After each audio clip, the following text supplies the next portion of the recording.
সুপ্রিয় দর্শক, আমি খান মোহাম্মদ রুমেল স্বাগত জানাচ্ছি সম্পাদকীয়তে। অপরিচিত করোনাকাল, অনিশ্চিত আগামী যাপন ও জীবনের এই বিপন্ন সময়ে বাড়তি সংকটে শহরের ভাড়াটিয়ারা, কাজ হারানো ও আয় কমে যাওয়া মানুষদের উপর নেমে এসেছে বাড়িওয়ালার শোষণ। টিকতে না পেরে দীর্ঘ সময় শহরে বাস করা মানুষও হয়েছেন গ্রামমুখী। বাড়িওয়ালাদের এই শোষণ নতুন নয়, কোনো আইনেই তাদের আস্ফালন রোধ করা সম্ভব হচ্ছে না। এ নিয়ে আমাদের আজকের সম্পাদকীয় দিশেহারা ভাড়াটিয়া। আর এই বিষয়ে আলোচনার জন্য আমাদের সঙ্গে সরাসরি যোগ দিয়েছেন advocate Manzil Morshed, president human rights and piece for Bangladesh. আছেন অধ্যাপক ডক্টর শামসুল আলম, উপদেষ্টা কনজিউমার অ্যাসোসিয়েশন অব বাংলাদেশ, এবং রাশেদ বাপ্পি আমার সহকর্মী। দর্শক, আপনার ওই আলোচনায় সরাসরি অংশ নিতে পারবেন, এজন্য টেলিভিশনের পর্দায় দেওয়া নম্বরে ফোন করতে হবে। এছাড়া ফেসবুকের মাধ্যমে আপনাদের মন্তব্য পাঠাতে পারেন। আলোচনা শুরুর আগে দেখে নেব এখনকার প্রধান শিরোনামগুলো। পদ্মার তীব্র স্রোতে একের পর এক বিলীন কোটি কোটি টাকার স্কুল ভবন, দীর্ঘস্থায়ী বন্যার শঙ্কা। ৬০০ উদ্বাস্তু পরিবারকে ১,০০০ টাকায় ফ্ল্যাট দিলেন প্রধানমন্ত্রী। স্বাস্থ্য অধিদপ্তরের নতুন ডিজি ডাক্তার খুরশিদ আলম, হাসপাতাল শাখার পরিচালক হলেন ডাক্তার ফরিদ হোসেন। দেশে করোনায় আরও ৫০ জনের মৃত্যু, শনাক্ত প্রায় ৩,০০০। স্বাস্থ্য অধিদপ্তরের প্রেস থেকেই মেডিকেলের প্রশ্ন ফাঁস, ৫ জনকে গ্রেফতারের পর জানালো সিআইডি। চট্টগ্রামে অনলাইন জুয়ার মাধ্যমে কোটি কোটি টাকা আয়, বিদেশে পাচার। রিজেন্টের শাহেদের বিরুদ্ধে আনা ১৬০টি অভিযোগই তদন্ত করবে র্যাব। রিমান্ড চাইবে অস্ত্র আইনে, যথেষ্ট প্রমাণ থাকলেও শাহাবুদ্দিন মেডিকেলের দাবি নির্দোষ। দর্শক, শিরোনাম দেখছিলেন, মূল আলোচনায় যেতে চাই। বলছি আজকে আমাদের আলোচনার শিরোনাম দিশেহারা ভাড়াটিয়া। ঢাকা শহরে ভাড়াটিয়া দ্বারা শোষণের শিকার হচ্ছেন, এই দাবিটি হচ্ছে ভাড়াটিয়াদের পক্ষ থেকে দীর্ঘদিনের। তবে এই করোনা আমরা এসে দেখেছি একের পর এক ভাড়াটিয়ারা বাড়ি ছাড়ছেন। কেউ এখন যে বাসায় থাকেন তার থেকে কম ভাড়ায় অন্য কোনো বাসা খুঁজে নেওয়ার চেষ্টা করছেন, কেউ বা একেবারেই ঢাকা শহর ছেড়ে গ্রামমুখী হতে বাধ্য করেছেন। কেন, কি তার কারণ, তা জানার চেষ্টা করেছেন আমাদের সহকর্মী রাশেদ বাপ্পি। তিনি একটি রিপোর্ট তৈরি করেছেন, রিপোর্টটি দেখে আমরা তারপরে মূল আলোচনায় যাব।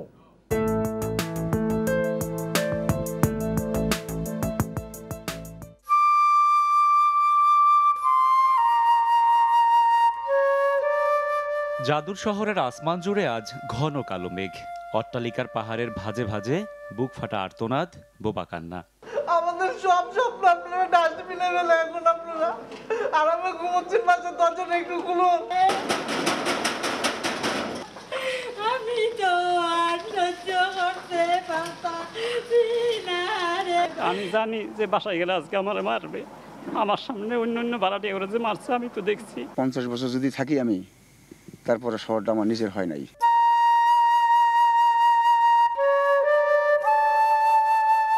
হঠাৎ করেই চোখের সামনে বদলে গেল চিরচেনা শহর।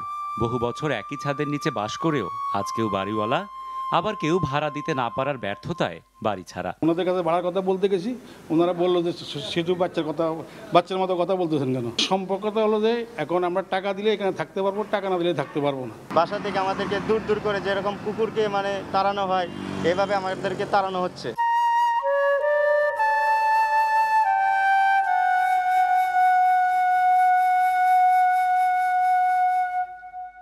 বদলে যাওয়া সময়ের এই ধাক্কাটা শহরের নিম্নবিত্ত আর মধ্যবিত্ত পরিবারে আছড়ে পড়েছে কালবৈশাখী ঝড় হয়ে। এদেরই একজন পারভিন। স্বামীর মৃত্যুর পর একাই আগলে রেখেছিলেন সংসার, কিন্তু করোনাকালের অমানবিকতায় শুধু তিনি নন, ক্ষতবিক্ষত একমাত্র শিশু সন্তানটিও। যে তোমরা আমার বাড়ি থেকে বের হয়ে যাও, তোমরা রুম ভাড়া দিতে পারো না, এটা বলছে।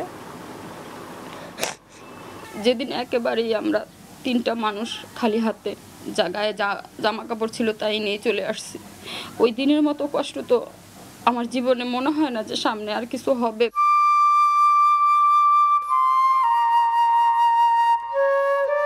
শহরের পরতে পরতে আজ হতাশার গল্প, ব্যর্থতার আখ্যান, অতৃপ্তির খতিয়ান। আভিজাত্যের মিথ্যে আশ্বাস না দিলেও বছরের পর বছর যে শহর জুগিয়েছে অন্ন, মিটিয়েছে পেটের ক্ষুধা, সেই শহর নিজেই আজ নিঃস্ব, রিক্ত, সর্বশান্ত। বেলপুরি বিক্রেতা আয়নাল 3 মাস ধরে যোগাযোগ করছেন না পরিবারের কারো সাথেই। গ্রামের 9 সদস্যের পরিবারে একমাত্র উপার্জনক্ষম তিনি আজ ব্যর্থ নিজের পেটের ক্ষুধা মেটাতেই। কিতা ভাত খামো, ওই যে চাইল নাই, ওই ধান চাইল নাই, ওই হাড়িতে চাইল নাই, দেখেন চাইলের ডাই যে এই ধান অবস্থা। এই দোকানগুলো বাকি আনি, এই দোকানদারও বাকি টাকা নিয়ে খুব আমাকে রাগারাগি করতে আনি। কালকেও সে খুব কাছে খুব ঝগড়া হয়েছে, আমার টাকা দেন আমার বাসা কিন্তু বেরিয়ে যায়।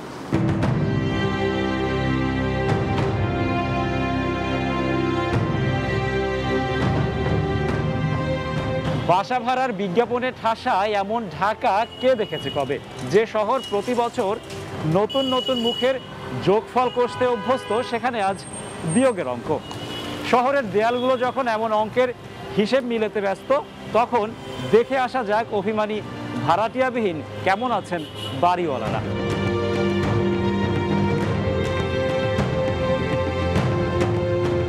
মিরপুর ১ নম্বর মাজার রোডের দোতলা এই বাড়িটির মালিক মুন্নি আক্তার। ১৬টি পরিবারের ভাড়ার টাকায় সংসারের খরচ মেটানো মুন্নি আজ নিজেই অসহায়। করোনায় 10টি পরিবারই বাধ্য হয়েছে শহর ছাড়তে। আমার তো বেশি সমস্যা ভাড়াটার দিক থেকে। ভাড়াটারা ভাড়া দিলে আমার খেতে হয়, না দিলে না খেয়ে থাকতে হয়, ঠিক আছে? ওরাই তো খাইতে পারে না, আমার দিবি কই থেকে। তার জন্য আমার গহনাঘাটে যা ছিল সব আমি বিক্রি করে নিজেও খাইছি, কিস্তি আলাদাকেও দিছি। আসলে আমরা বাড়িওয়ালারা খুব একটা ভালো অবস্থানে নাই। আমি যে ভাড়াটিয়াদের ভাড়া কিছু কিছু কনসিডার করতেছি, কিন্তু হাউস বিল্ডিং আমার লোন তো সরকার কোনো কনসিডার করতেছে না, আমাদের সরকার তো কোনো সহযোগিতা করতেছে না।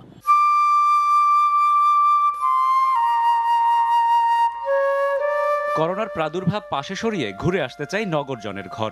দেখতে চাই কেমন আছেন 10 ভাগ বাড়িওয়ালার শহরের 90% ভাড়াটিয়া।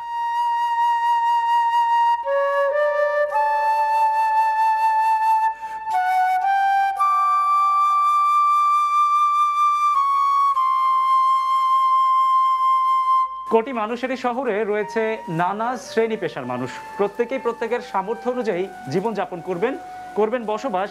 এটি স্বাভাবিক, এটি বাস্তবতা। তবে এ কেমন বসবাস যেখানে 7 তলায় বাড়িটির নিচতলায় অর্থাৎ বেজমেন্টে ঠাঁই হয়েছে 13টি পরিবারের অন্তত অর্ধশত মানুষের। অন্ধকারে ঠাসা অনেকটা ভুতুরে পরিবেশেই যাদের বসবাস।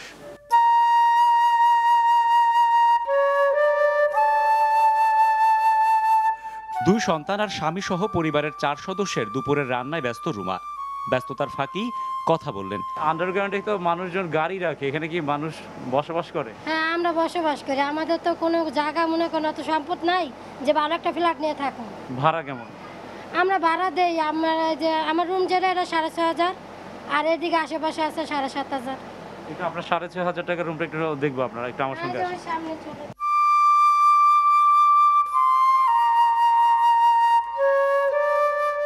ছোট্ট একটা খাট আর একটা আলমারি, সংসারের আসবাব বলতে সম্বল এটুকুই। এতেই শেষ মুষ্টিমেয় জায়গা। এখানে নেই ভদ্রপল্লীর বর্গফুটের হিসেব। ভাড়ার অঙ্ক এখানে নির্ধারিত হয় বাড়িওয়ালার ইচ্ছে আর মর্জির উপর। তিনিই যেন একচ্ছত্র অধিপতি। এই রুম উপরে ভাড়া কম করলে 8 থেকে 10,000 টাকা ভাড়া, এই রুমের ভাড়া। আর আমার নিচে দেখা আন্ডারগ্রাউন্ড দেখা একটু ভাড়া কম, 600 টাকা। আপনার কথা সঠিক, আমি গ্যারেজের জন্য এটা বানাইছি, কিন্তু এটা খালি পরে রয়েছে, কম পয়সায় ভাড়া আর মানুষ পায় কই।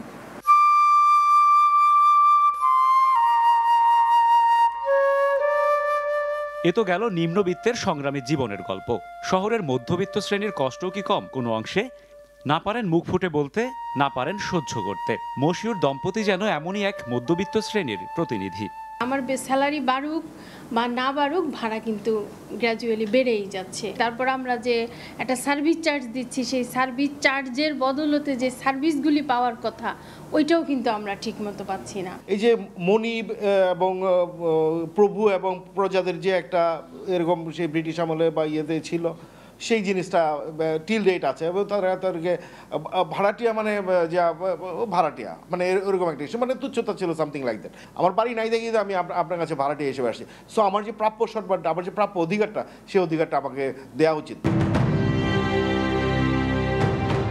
কনজিউমার অ্যাসোসিয়েশন অব বাংলাদেশের তথ্য বলছে গত 25 বছরে শুধু রাজধানীতেই বাসা ভাড়া বেড়েছে প্রায় 400%।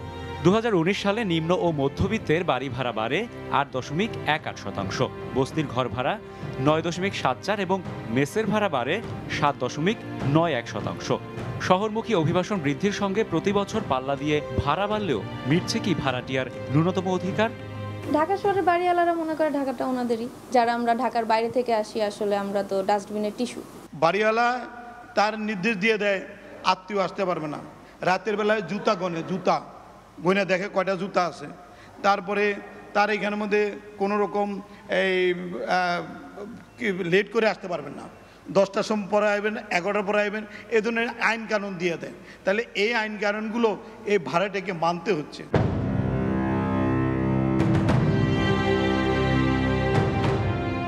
বুঝতে বাকি নেই, অভিযোগ আর ক্ষোভের পাহাড় দিনে দিনে বড় থেকে আরো বড় হচ্ছে আরো জটিল। এই অবস্থায় প্রশ্ন আসে বাড়ি ভাড়া সংক্রান্ত সমস্যা, জটিলতা কিংবা বাড়ি ভাড়া নিয়ন্ত্রণ বা নির্ধারণের দায়িত্বই বা কার? কোন সংস্থাই বা সংরক্ষণ করবে ভাড়াটিয়া কিংবা বাড়িওয়ালার স্বার্থ? এসব প্রশ্নের উত্তর খুঁজতে নগর ভবনে সময় সংবাদ।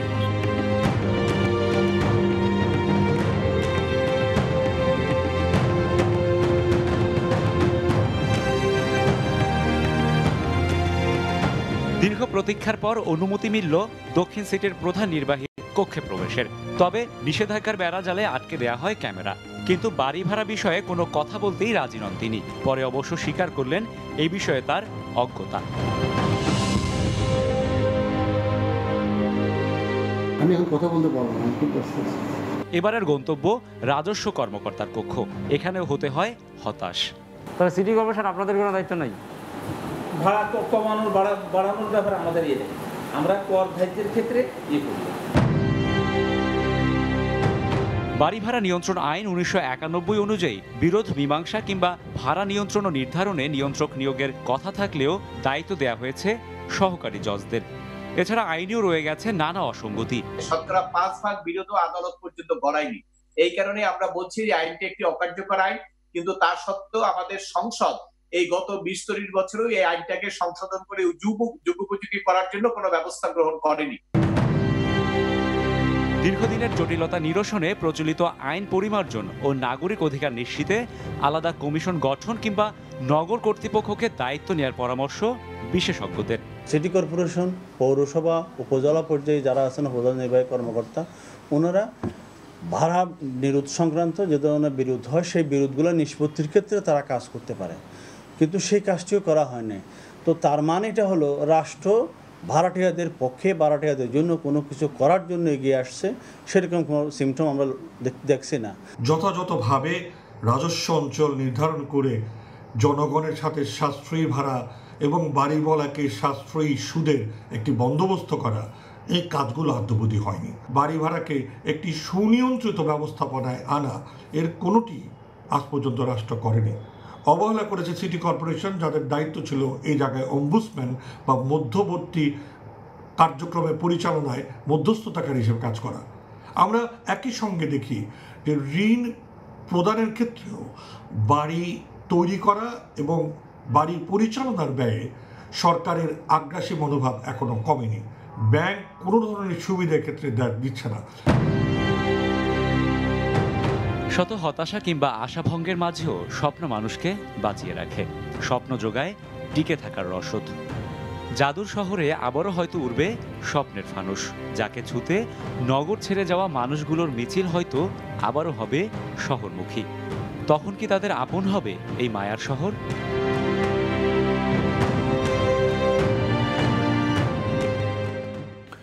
দেখছিলাম আমার সহকর্মী রাশেদ বাপ্পির তৈরি করা রিপোর্টটি। শুরুতে আমি একটু রাশেদ বাপ্পির সঙ্গে কথা বলতে চাই। রাশেদ বাপ্পি, আপনি রিপোর্টটি তৈরি করেছেন, আমি দেখলাম যে দুই পক্ষের সঙ্গে কথা বলেছেন, বাড়িওয়ালাদের সঙ্গে কথা বলেছেন, ভাড়াটিয়াদের সঙ্গেও কথা বলেছেন, সবার যার যার নিজের পক্ষের ব্যাখ্যা রিপোর্টে যা তুলে ধরেছেন। এর বাইরে এই সংকটটি কেন, আপনার কাছে কি কোনো তথ্য রয়েছে বাপ্পি? হ্যাঁ, ধন্যবাদ রুমেল। রুমেল, এটি তো অস্বীকার করার উপায় নেই, এটি একটি জাদুর শহর, মায়ার শহর। এই শহর কিন্তু কোটি মানুষকে স্বপ্ন দেখাচ্ছে, স্বপ্ন দেখতে কিন্তু বাঁচিয়েও রেখেছে, কিন্তু ঠিক এই মুহূর্তে সেই সম্পত্তি কেন তৈরি হলো? আমি সাধারণ যেসব মানুষের সঙ্গে কথা বলেছি, ভাড়াটিয়াদের সঙ্গে কথা বলেছি, এই সংকট কিন্তু একদিনের নয়। আমরা কেন ৩ থেকে ৪ মাস কেন মানুষগুলো তারা টিকে থাকতে পারলো না? টিকে থাকার লড়াইয়ে কেন তারা হেরে গিয়ে গ্রামে ছুটতে হলো? আমরা কথা বলে যেমনটা জেনেছি যে একটা মানুষ যখন তার আয়ের ৭০% বেশিও অনেকের ক্ষেত্রে দেখা গিয়েছে বা কারো ক্ষেত্রে ৫০% যখন ব্যয় হয়ে যায় শুধুমাত্র বাড়ি ভাড়ার জন্য, তারপর কিন্তু তার আরো অনেক ধরনের খরচ আছে। তখন এই মানুষটি কিন্তু এই বছরের পর বছর ঢাকায় থেকেও কিন্তু তার কিন্তু কোনো সঞ্চয় নেই। সে কিন্তু এই ৩ থেকে ৪ মাস সে টিকে থাকতে পারল না। তাকে ঢাকা থেকে সরে যেতে হলো। সুতরাং বোঝাই যাচ্ছে যে এটি একদিনের সংকট নয়, দীর্ঘদিনের সংকট এবং এই সংকট থেকে আমাদের কিন্তু মুক্তি মিলছে না। আপনি যেমনটা আমাকে প্রশ্ন করেছেন যে এর বাইরেও কি গল্প আছে? আমি একটু বলব যে দুঃখ, যে হতাশার গল্প আমি এখানে বলতে পারিনি বা বুঝাতে পারিনি সেটা হচ্ছে এই, আমরা প্রতিবেদনটিতে একটি চরিত্র দেখেছি রুমা, যিনি হচ্ছে একটি বেসমেন্টে থাকেন যেখানে গাড়ি থাকার কথা অথবা পরিত্যক্ত আসবাব থাকার কথা। সেখানে কিন্তু শুধু রুমা নন, প্রায় ১৩টি পরিবার বসবাস করেন। তবে সবচেয়ে দুঃখের বিষয় হচ্ছে এই নগরবাসী, এই নগরে যারা বসবাস করেন বা ভাড়া থাকেন তারা কিন্তু নিজের অধিকারটুকু নিয়ে কথা বলতেও কিন্তু তারা ভুলে গিয়েছেন দীর্ঘদিনের শোষণ বৈষম্যের কারণে।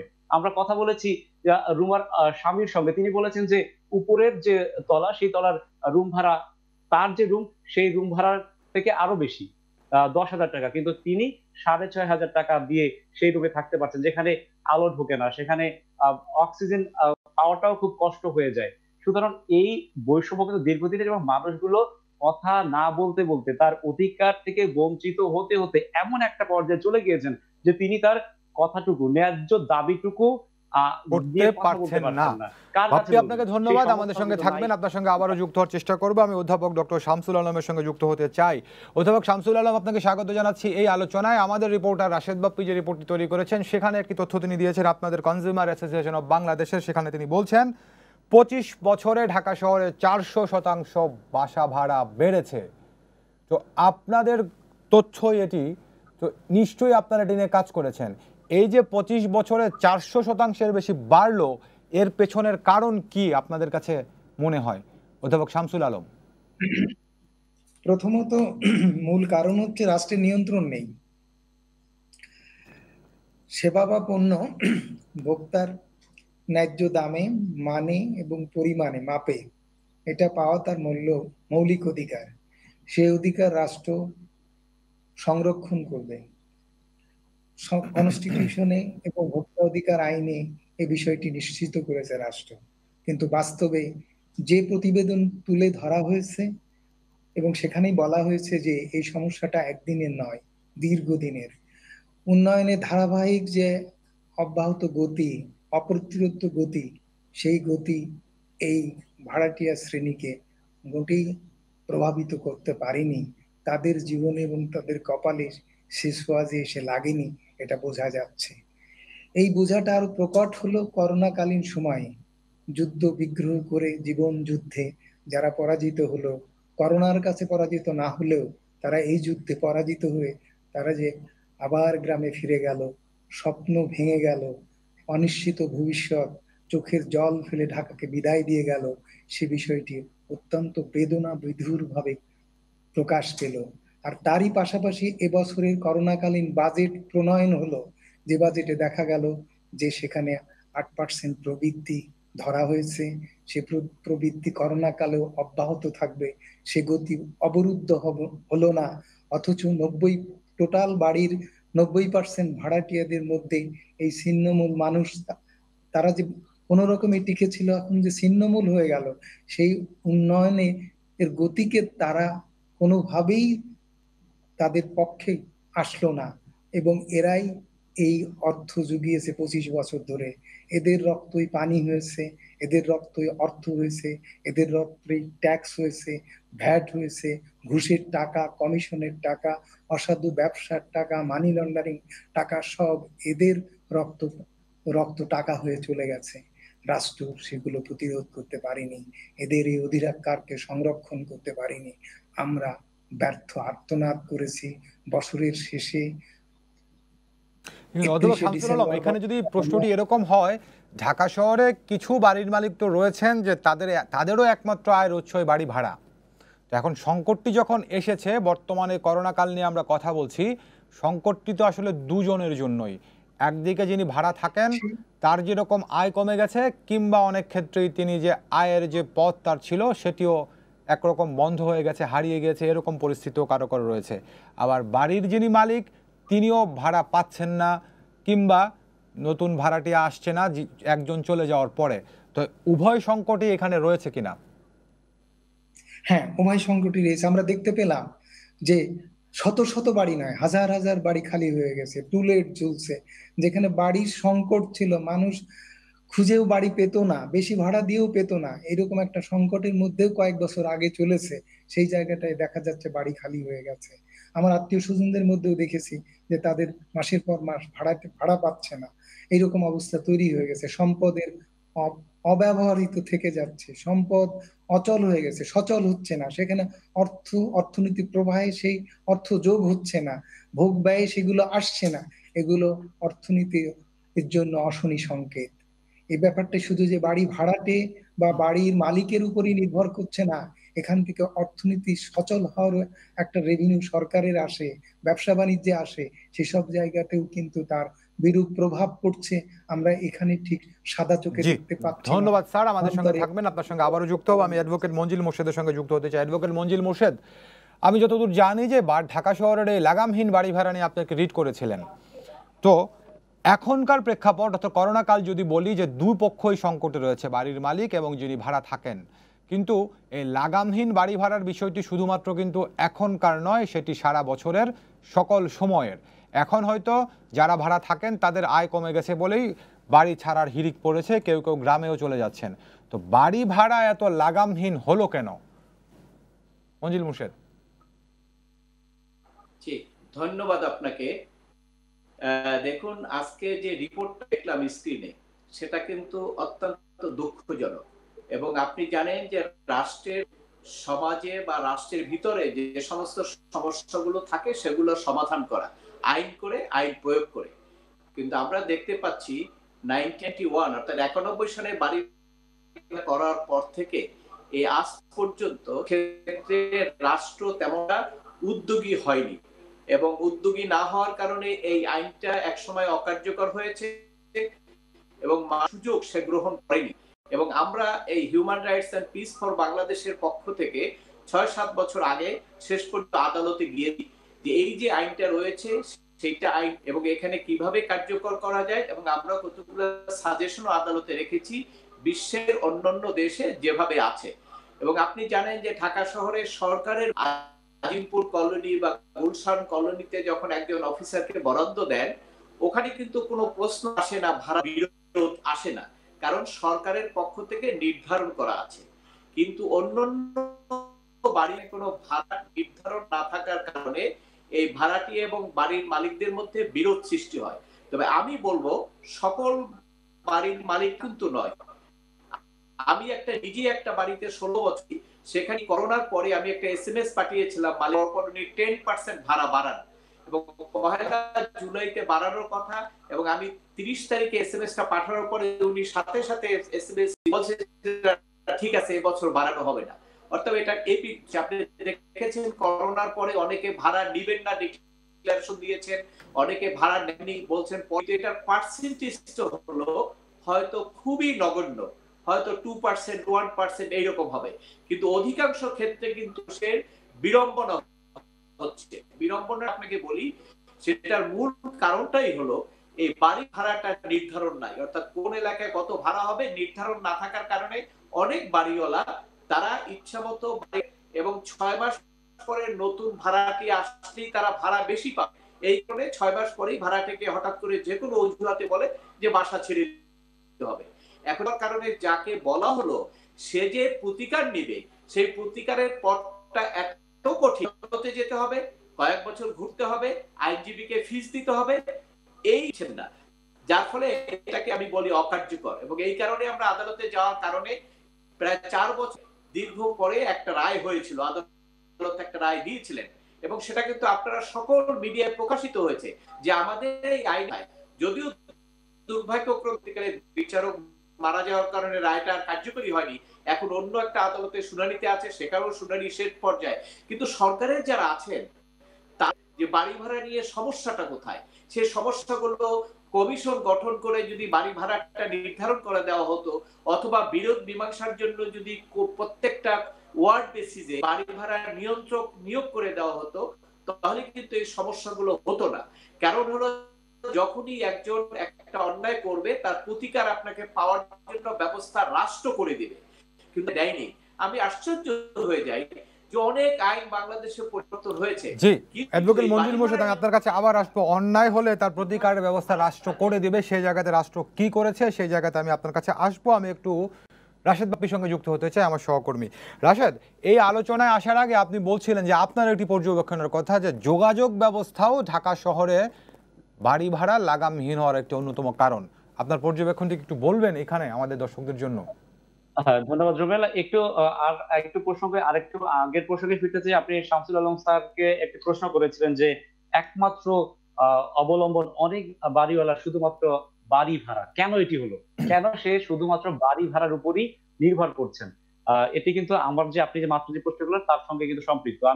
আমার যে পর্যবেক্ষণ আমি যেটি দেখেছি সেটা হচ্ছে এই যে আমরা যে বিষয়টি দেখেছি যে রাজধানীতে যানজট, একই সঙ্গে হচ্ছে আমরা যে দেখি আবাসিক এবং বাণিজ্যিক এলাকা যে ছড়িয়ে ছিটিয়ে থাকা, অর্থাৎ কোনো ধরনের নিয়ন্ত্রণ না থাকা, এগুলো কিন্তু বাড়ি ভাড়া বাড়ার পেছনে কিন্তু অন্যতম একটি কারণ। এটা কিন্তু আমরা শুধুমাত্র বাড়িওয়ালাকে দায় দিলেও কিন্তু রেহাই পাচ্ছি না, অর্থাৎ দিনের পর দিন রাষ্ট্র যে অব্যবস্থাপনা তৈরি করে রেখেছে এটিও কিন্তু দায়ী। কারণ আমি যদি নিজের ক্ষেত্রে একটু দেখি, আমি কিন্তু সবসময় চেষ্টা করি। বাপ্পি, আপনি বলছেন যে এই জন্য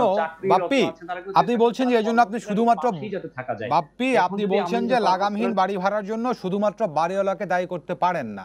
কিন্তু প্রশ্নটি যদি আপনাকে আমি এরকম করি যে আপনি জানেন, আপনি একজন বাড়ির মালিক, আপনি জানেন যে আপনার এই এলাকা থেকে যোগাযোগ ব্যবস্থাটা কাছে, কিংবা আপনার এই এলাকাতে বড় কোনো একটি প্রতিষ্ঠান রয়েছে বা একাধিক প্রতিষ্ঠান রয়েছে, কর্মস্থলের কাছাকাছি থাকার জন্য অনেকেই এই এলাকাতে থাকতে চান, আর সেই সুযোগটি নিয়েই আপনি বাড়ি ভাড়াটি বাড়িয়ে দিচ্ছেন।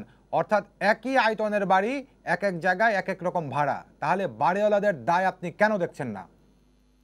হ্যাঁ, বাড়িওয়ালাদের দায় আমি দেখছি, অবশ্যই দেখছি, না দেখার কোনো কারণ নেই, এটি অস্বীকার করার কোনো উপায় নেই। তবে আমি বাড়িওয়ালাদের দায়ের পাশাপাশি একটু বলতে চাই যে রাষ্ট্র কেন আমার যোগাযোগ ব্যবস্থা নিরবিচ্ছিন্ন করে দিতে পারলো না, রাষ্ট্র কেন আমাকে 10 মিনিটের পথ কেন আমাকে 2 ঘন্টায় আসতে হচ্ছে। আমি যদি সেই সংকটটা যদি আমার মধ্যে না থাকতো, তাহলে কিন্তু আমি আমার অফিস কেন্দ্রিক বাসা বাড়ি তৈরি করতাম না, বা বাসা বাড়ি রাখার চেষ্টা করতাম না। আমি কিন্তু দূরবর্তী স্থান থেকে খুব সহজেই আমার কর্মস্থলে চলে আসতাম এবং আমি বাড়ি ভাড়া এক ধরনের সাম্য আসতো পুরো শহরে। ধন্যবাদ বাপ্পি আপনাকে, আমাদের সঙ্গে থাকুন।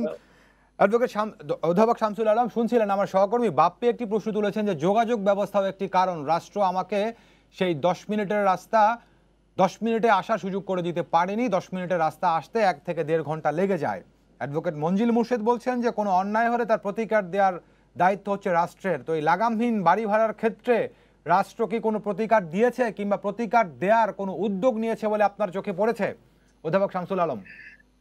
প্রথমত আমাদের চোখে পড়েনি, এবং যে কথাগুলো অলরেডি মঞ্জুর মোর্শেদ সাহেবের কথার মধ্যে দিয়ে সুস্পষ্টভাবে বেরিয়ে এসছে যে যেসব প্রক্রিয়া আইনি 1991 সালের আইনে যেসব বিষয়গুলো অস্পষ্ট রয়েছে, সীমাবদ্ধতা রয়েছে, সেই সব সীমাবদ্ধতার কারণে সে আইন অচল হয়ে গেছে। সেই আইনকে দিয়ে কাজে লাগিয়ে বা সেই আইন ব্যবহার করে ভোক্তাদেরকে প্রতিকার করার এমনিতেই আইনি সীমাবদ্ধ রয়ে গেছে। আবার সেই আইনে প্রতিকার দেওয়ার মতো কোনো কর্তৃপক্ষ নেই। উনি যে রেগুলেটরি অথরিটির কথা বলেছে, রেগুলেটরি অথরিটি নেই। তারপরে আইনি প্রক্রিয়ায় যেসব ব্যবস্থা রাখা হয়েছে সেসব ব্যবস্থা এত দীর্ঘসূত্রিতা, এত জটিলতা যে সেই সব জটিলতা ফেস করে পরিবর্তে মানুষ এই দুর্ভোগ বা এই অন্যায়, এই অত্যাচার মেনে নিতে শিখেছে। ভোক্তাদের এই অধিকার আদায় করতে বা সোচ্চার হতে, প্রতিবাদ করতে ভুলে গেছে। সে কথাটাও রাশেদ সাহেবের সংবাদে পরিবেশিত হয়েছে, বিভিন্ন ভোক্তার অভিব্যক্তি প্রকাশ পেয়েছে।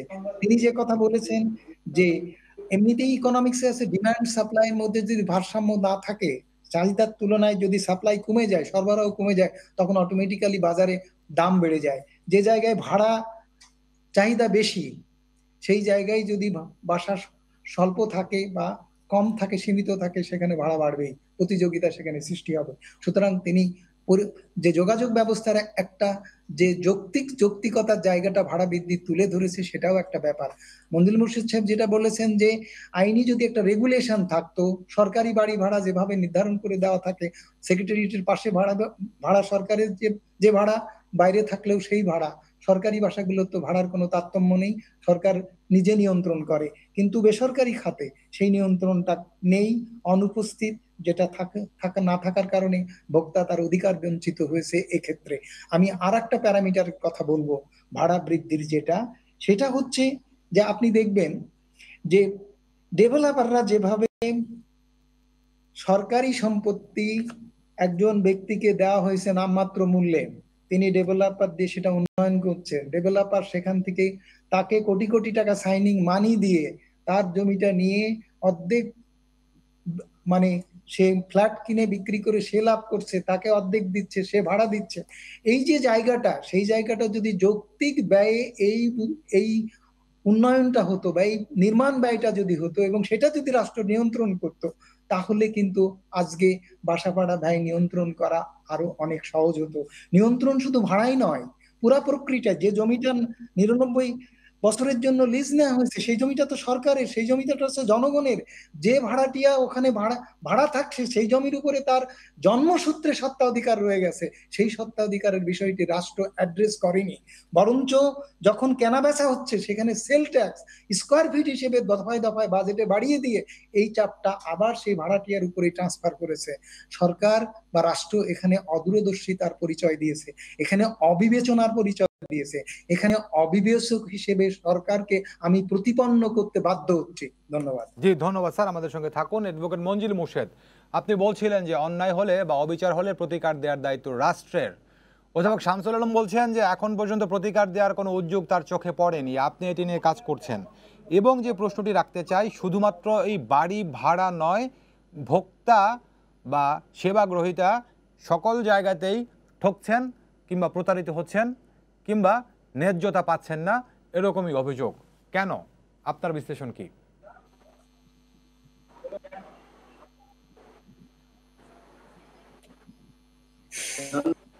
দেখুন, আপনার এই যে প্রশ্নটা যে বাড়ি ভাড়া সংক্রান্ত বিরোধ, এখানে রাষ্ট্রের দায়িত্ব সেখানে কি ব্যর্থতা আছে, সেটা তো আমাদের যে কোনো কথার মাধ্যমে এটা স্পষ্ট হয়েছে। কারণ এইটা আপনার মিডিয়ায় তো আলোচনা ছাড়াও এই বিষয়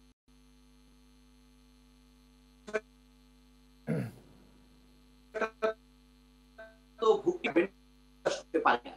কেন হচ্ছে না, এই জায়গাটা আপনাদেরকে খুঁজে বের করতে হবে। অনেক বিষয় কিন্তু রাষ্ট্র আইন করছেন, প্রয়োজন হলে আইন পরিবর্তন করছেন, আইন বাতিল করে আইন করছেন, কিন্তু রাষ্ট্র এই কারণ হলো রাষ্ট্র করে, রাষ্ট্রের ক্ষমতায় যারা থাকেন এবং সর্বোচ্চ পর্যায়ে যারা আছেন, তাদের এই ভাড়া নিয়ে তেমন একটা দুশ্চিন্তা নেই। কারণ আজকে আছেন, আমার মনে হয় যে অধিকাংশ লোকেরই ঢাকা শহরে বাড়ি থাকতে হয় না, অথবা যদি তার বাড়ি নাও থাকে, সংসদ সদস্য হিসেবে ঢাকায় আসলে সরকার তাকে একটা বরাদ্দ দিয়ে দিচ্ছেন বাড়িতে।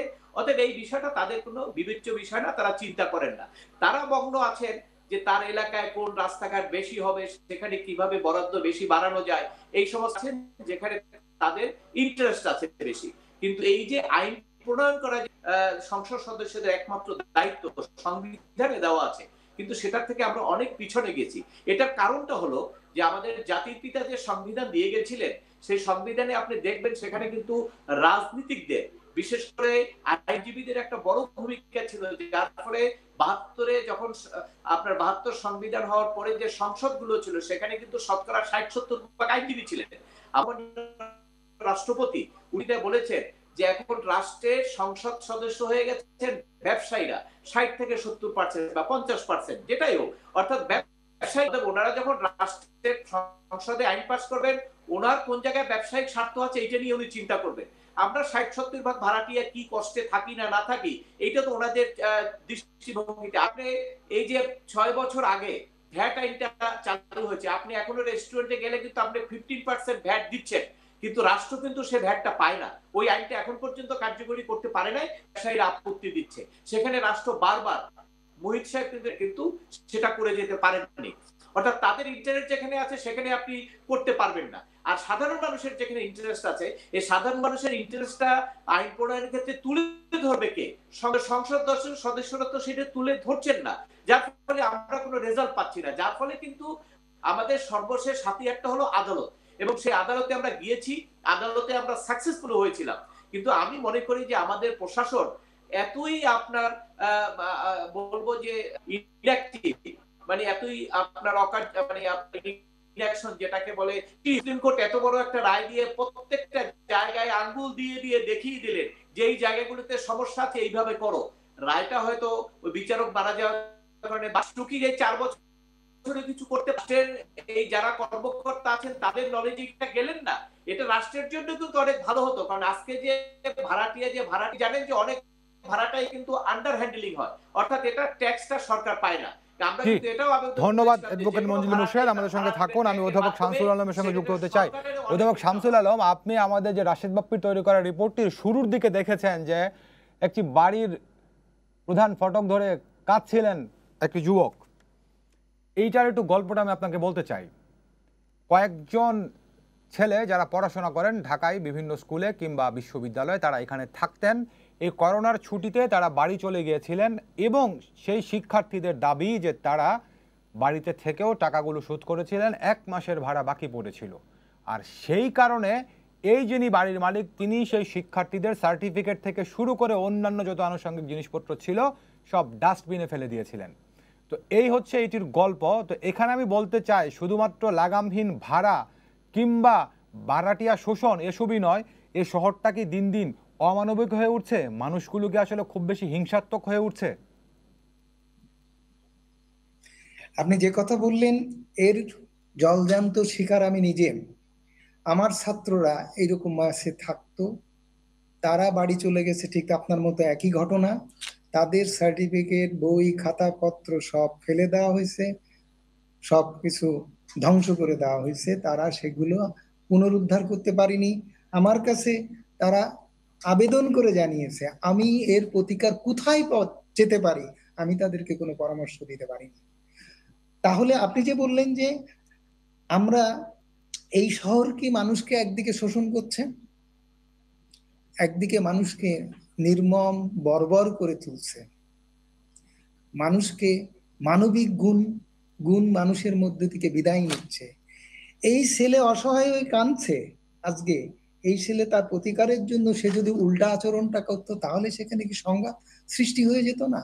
আজ এক্ষেত্রে সংঘাত সৃষ্টি হয়নি, কিন্তু অন্য আরেকটা ক্ষেত্রে কি সংঘাত আসন্ন নয়? সেই সংঘাতকে একটা সামাজিক অস্থিরতার জন্ম দেবে না? সে বিষয়টিকে আমরা অতীতের অনেক সংঘাত, অনেক ধরনের বিপর্যয়, সামাজিক দুর্ঘটনা, এসব কিছু আমাদের ইতিহাস এগুলো কি মনে করে না? একটা যুবক হচ্ছে একটা প্রতিবাদের প্রতীক। তার উপরে এত বড় একটা অন্যায় হয়ে গেছে, অন্যায় হচ্ছে, সে নির্বিচারে অসহায়ের মতো সে অসহায়ত্ব প্রকাশ করে সে অঝরে কাঁদছে। এটা যুবকের একটা ক্ষণিকের অভিব্যক্তি, এটা যুবকের পরিচয় নয়। এই যুবক এর প্রতিবাদী হয়ে উঠবে, এবং সে প্রতিবাদ শুধু ভাড়াটিয়ার জন্য নয়। আমরা যত রকমের অব্যবস্থার কথা আমরা 4 জনে মিলে যে আলোচনা করছি, সেই 4 জনের মধ্য থেকে যে ধরনের অসহায়ত্ব, আমরা সবাই কিন্তু অসহায়ত্বের জায়গাতে আমাদের অভিব্যক্তি প্রকাশ করছি, সেই অসহায়তা আমরা প্রকাশ করব, কিন্তু তার প্রতিবাদ ওদের ভিতর থেকে আসবে। ওরা কিন্তু তৈরি হয়ে আসছে। এটা শাসক গোষ্ঠীকে এটা খেয়াল করতে হবে, এটা বিবেচনায় রাখতে হবে। তাদের অস্তিত্বের প্রশ্ন এখানে জড়িত। আমি আজকে শিক্ষক, শেষ বয়সে পৌঁছে গেছি, কয়দিন বেঁচে থাকবো জানি না, তবে আমি নিজে নই, আমি ওদের নিরাপত্তার জন্য দুশ্চিন্তাগ্রস্ত, উদ্বিগ্ন। যারা এদের অধিকার সুরক্ষার দায়িত্ব নিয়ে এদেরকে অধিকার সুরক্ষা করছে না, এদেরকে লুণ্ঠন করছে, শোষণ করছে, আর এদেরকে এরকম অসহায় হয়ে কাঁদবার মতো পরিস্থিতি তৈরি করে তিনি নির্বিকার থাকছেন। জি স্যার, আপনাকে অসংখ্য ধন্যবাদ। আমরাও আশা করি সকল অসাম্য দূর হবে, মানুষের মধ্যে সহনশীলতা আসবে এবং একটি মানবিক শহর, একটি মানবিক দেশ প্রতিষ্ঠিত হবে, সেই প্রত্যাশা আমাদের। অ্যাডভোকেট মঞ্জিল মুর্শিদ, আপনাকে অসংখ্য ধন্যবাদ। ধন্যবাদ অধ্যাপক ডক্টর শামসুল আলমকে, সেই সঙ্গে আমার সহকর্মী রাশেদ বাপ্পিকেও ধন্যবাদ জানাচ্ছি। দর্শক, আপনাদের সবাইকে ধন্যবাদ জানিয়ে শেষ করছি আজকে সম্পাদকীয়। আগামীকাল আবারও দেখা হবে রাত 10টায়। দেখার আমন্ত্রণ রইল। শুভরাত্রি।